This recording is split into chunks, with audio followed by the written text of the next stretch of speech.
Continuamos com o nosso programa Eclésia especial dessa noite, um programa onde a gente está conversando sobre as dúvidas mais frequentes dos nossos telespectadores. E também a gente tem uma plateia que está aqui ao meu lado, eles estão fazendo perguntas aqui também. Vamos para a próxima pergunta então, por favor, qual é o seu nome?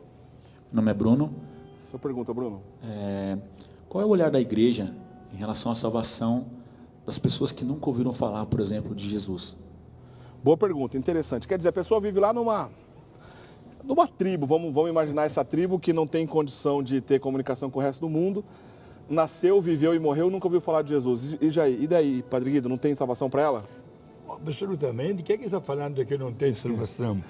Vive conforme a sua consciência, procura fazer o bem, vive acreditando talvez num Deus que pode ser até o sol, pode ser também encarnado num animal, não sei, numa árvore, etc. De acordo com a cultura que ela aprendeu. De acordo com a sua cultura. E a salvação é universal. Pelo amor de Deus, diácono, acho que chegou o momento de dizer, não vamos acreditar que exista um monopólio da salvação. O chamado para a salvação é universal. Quem nunca recebeu a graça de conhecer a Jesus, e são muitas pessoas que também no dia de hoje existem, vivendo bem conforme a sua consciência, se salvam também. Este que é o pensamento. E aí, Padre Wander? O Padre Guido colocou bem. A ignorância inculpável, o não conhecer porque não se pôde conhecer, é inculpável. Não dá para culpar. Diferente de uma coisa que se chama ignorância invencível. Uma pessoa que nasceu num lar protestante e que foi criada num lar protestante e que a sua plena conversão, portanto, a verdade plena, que é se tornar católico, aquilo que falou, não é, padre, o Peter Kreeft, um dos grandes apologetas hoje nos Estados Unidos, um ateu, converso alguns anos atrás, filósofo de formação. O Kreeft diz que entre nascer e crescer é o mesmo processo entre ser cristão e ser católico. Posso nascer como cristão, mas crescer significa ser católico. Essa é uma outra história, alguém que nasceu num lar protestante e que não venha a ser católico nunca. Agora, a ignorância inculpável é ignorância inculpável. Nunca nos esqueçamos de que São Tomás, o grande São Tomás de Aquino, né, padre, o doutor da igreja, disse que todos nós fomos criados capazes de Deus, ou seja, para sermos um vaso da sua glória. Se não se chegar a isso, por um expediente misericordiosíssimo, extraordinário, fora da ordem normal das coisas, a ordem normal seria que a redenção chegasse, que o evangelho chegasse, que o batismo chegasse, que a graça chegasse, que a vida nova chegasse, mas de uma forma extraordinária, a redenção vai atingi-lo de uma outra maneira. O que acontece é que no céu resultará um grau de glória menor do que aqueles que viveram na plenitude da fé em nosso tempo, nesse tempo e na história. Mas eu acredito que isso responde, completando o Padre Guido, e basta, não? Só para ficar claro, apesar de não precisar ficar, já está claro, essa salvação que essa pessoa vai alcançar por essa ignorância na qual ele não teve culpa, essa salvação foi alcançada por nosso Senhor Jesus Cristo na cruz. Excelente. Ainda que ela nunca saiba, é a salvação que o próprio Cristo, né, no seu único ato... O que você está dizendo, Eric, é que essa salvação vai chegar a ela porque em cada altar do mundo inteiro há um sacerdote celebrando a Santa Missa. Amém. Santo Irineu disse isso, já que falamos dele no bloco anterior, e Santo Inácio vai frisar muito claramente que se durante um único segundo, em toda a terra, não houvesse um sacerdote no altar celebrando o sacrifício redentor, as portas do céu se trancariam imediatamente e a ira de Deus se abateria sobre nós. Forte isso, hein? Forte demais. Santo Irineu já no século II. Isso está inclusive numa das antífonas do breviário. Agora, sim, a redenção e a salvação que chegarão porque vieram do altar sagrado de Deus na Santa Igreja. Muito bem, eu tenho um outro assunto que na semana passada prometi que falaríamos aqui hoje também, apesar que esse assunto renderia, né, a gente provavelmente faria um ou mais programas sobre isso. Mas, Padre Guido, sim, em poucos minutos, se eu puder resumir para a gente, muitas pessoas associam Pio XII com o nazismo, diz que ele foi conivente do nazismo, etc. Tem lógica essa pergunta? Tem fundamento isso, Padre Guido? Em primeiro lugar, prezados amigos, Papa Pio XII, nome Eugenio Pacelli, di Roma, chegou ao trono pontifício no ano 1939 e veio falecer no 1958.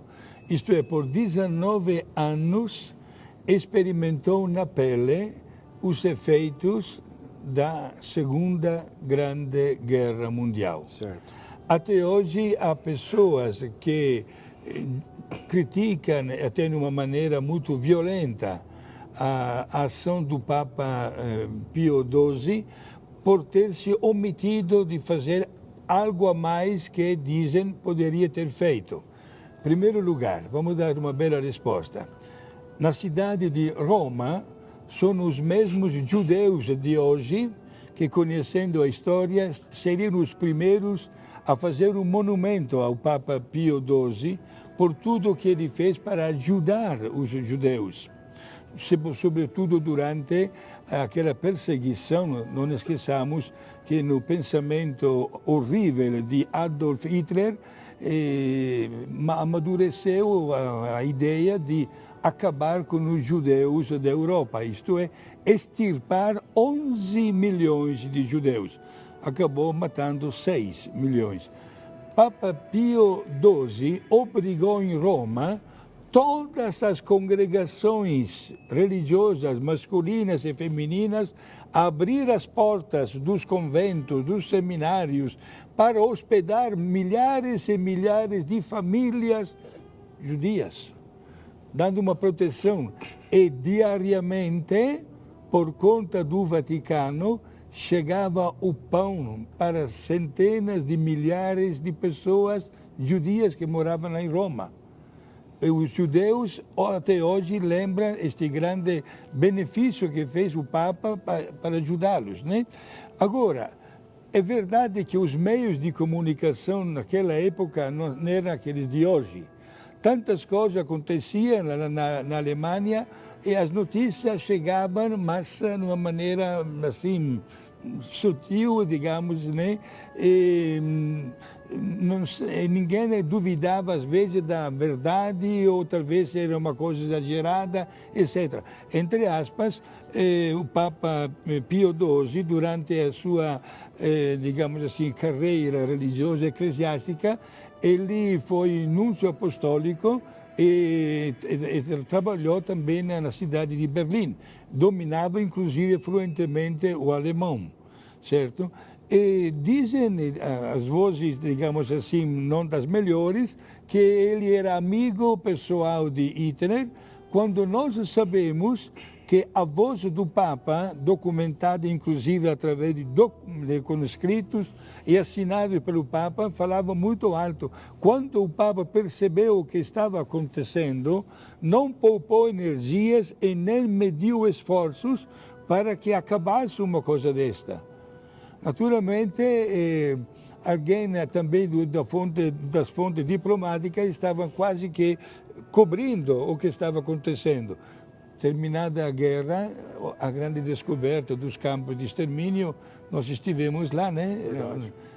O ano passado visitamos Auschwitz, o Birkenau, etc.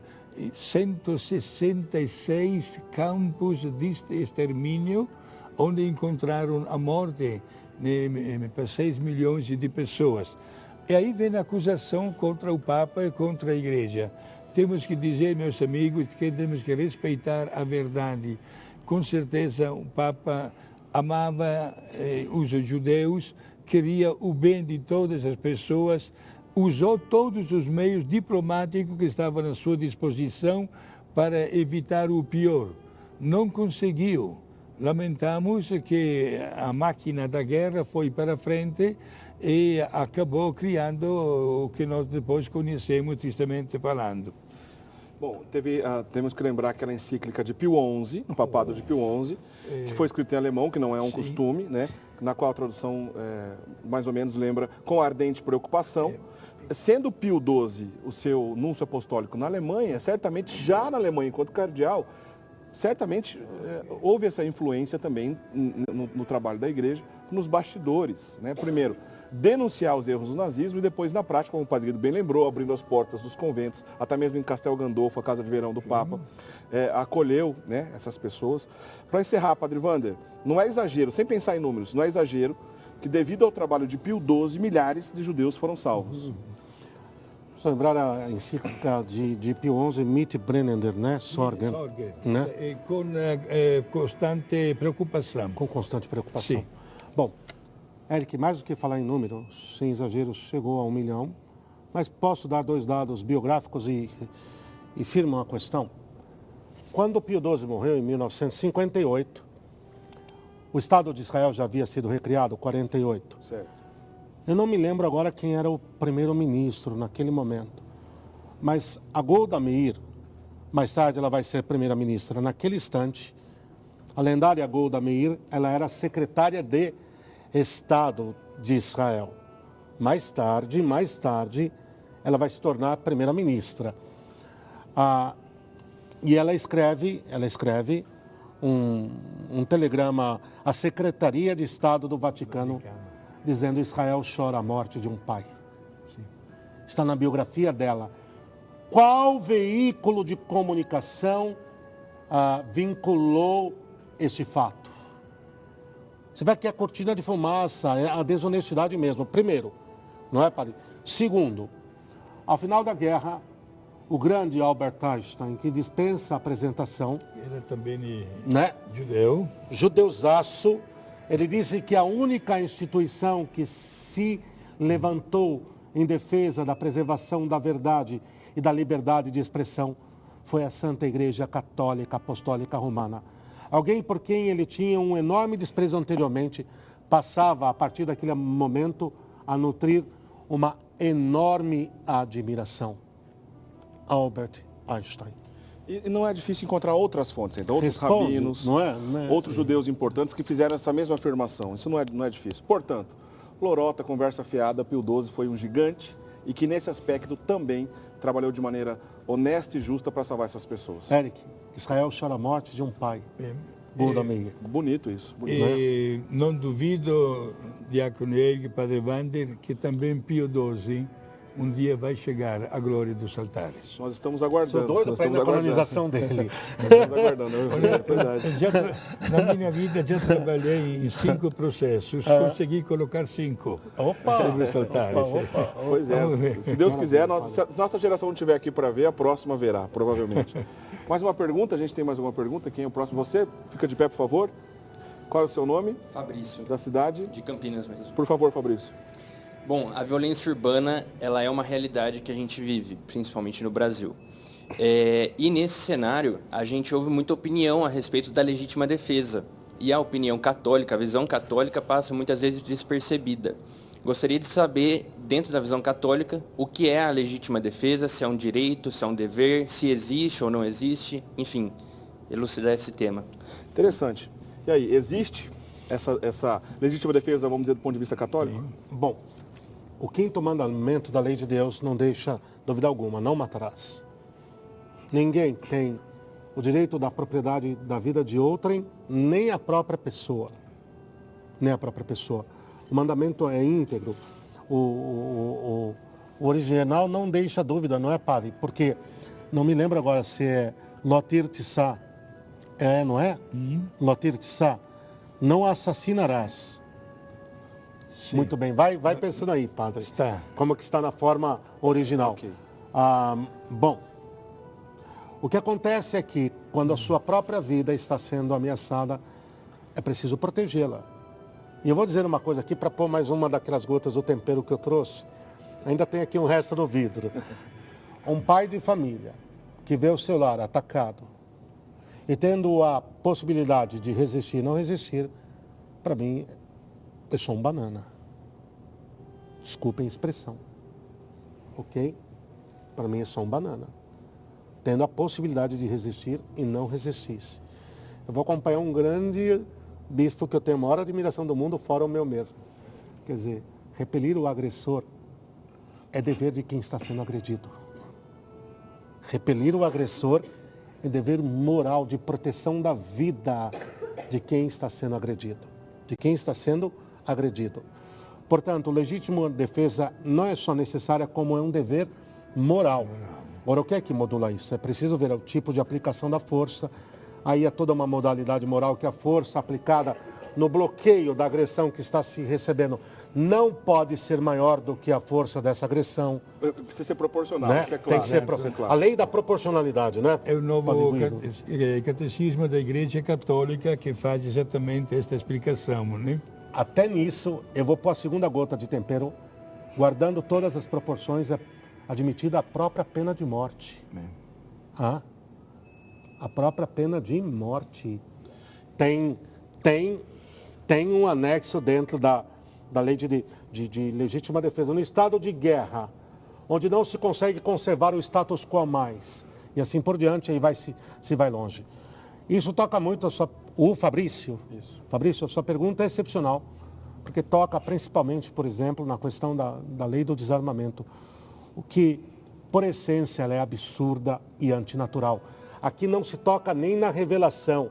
Não precisa ser católico, judeu ou sei lá o quê, para admitir que a legítima defesa compõe a lei natural, está inscrita na natureza do ser humano, e a lei do desarmamento, tanto quanto a questão da propriedade privada, por exemplo, ela é uma infâmia contra a lei natural. Direito de defesa, de legítima defesa, é lei natural. Direito de propriedade privada é lei natural. Não precisaria ser católico para isso. E há um certo tempo atrás, enfim, Padre Guido, senão eu me inflamo aqui, é que há um certo tempo atrás, uma emissora grandiosa da nossa terra, grandiosa só no poder material dela, mais nada, porque, não estou dando nomes, porque péssima na sua ideologia, em todos os sentidos, em vista de um episódio que havia acontecido nos Estados Unidos, na cidade de Las Vegas, naquela época, tentou propor uma campanha manipulativa da consciência do povo brasileiro sobre a questão. Desculpe a expressão, não gosto muito, mas tomou um pau. Tomou um grande pau da opinião pública brasileira. De 97%, sim, temos direito à legítima defesa. O desarmamento é uma farsa ideológica de cunho marxista para deixar o povo vulnerável e exposto a passarem por cima dele feito um tanque. Claríssimo. Para encerrar, Padre Guido, se uma pessoa na situação que o Padre Wander colocou, um pai de família está na sua casa é invadida para defender a própria vida desse pai de família e de terceiros da sua família, de medida proporcional, a pessoa tem uma arma de fogo, ele vai com uma arma de fogo, mata essa pessoa. Isso é um pecado? Não. Faz parte exatamente da legítima defesa. Deixamos sempre bem claro o que é o pecado é querer o mal de uma pessoa. Querer matar. E, né, portanto, assassinar, o quinto mandamento.